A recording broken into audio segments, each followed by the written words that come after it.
What do you think are the powers of the president relative to Congress and the courts during a war?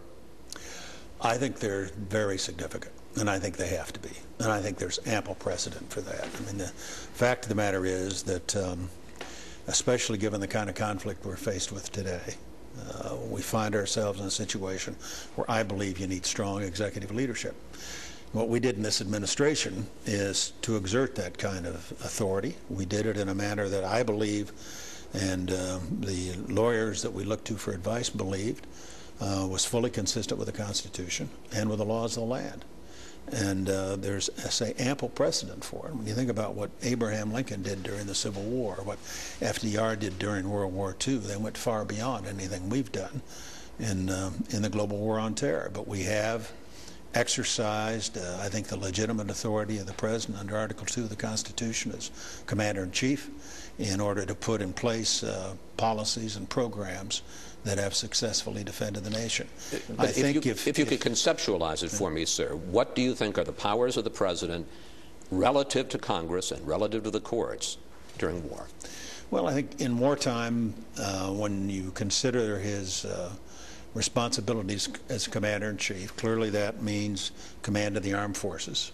It also, when you get into use of forces in wartime, means collecting intelligence.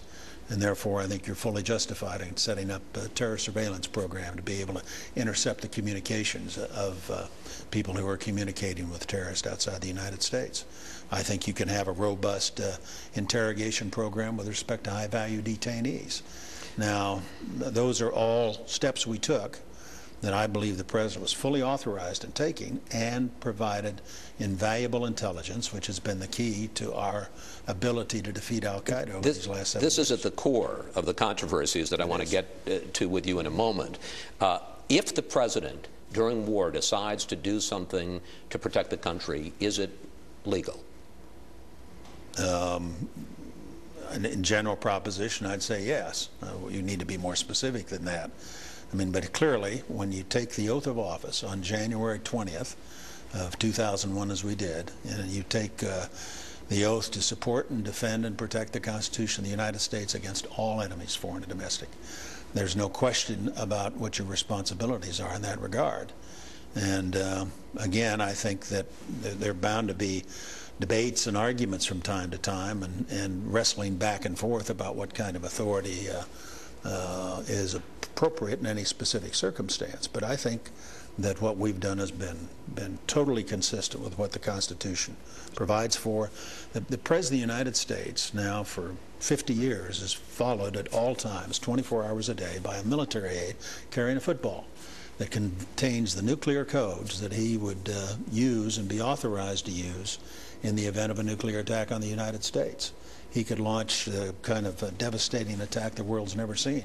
He doesn't have to check with anybody. He doesn't have to call the Congress. He doesn't have to check with the courts.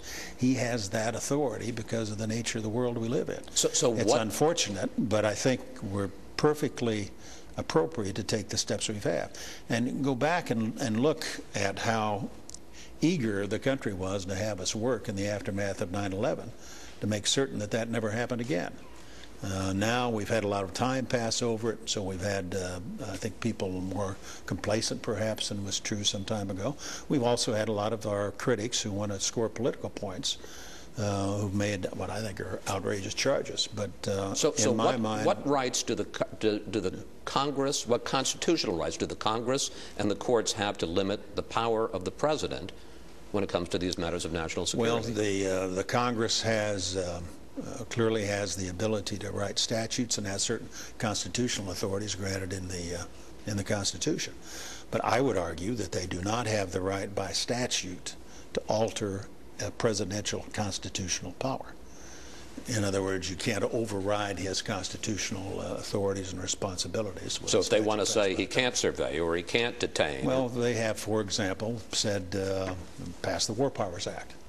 War Powers Act is still in force out there today that requires him to grant certain notifications to the Congress and give them the authority to supersede those by vote if they want to when it comes to committing troops. Now, no president has ever signed off on the proposition that the War Powers Act is constitutional.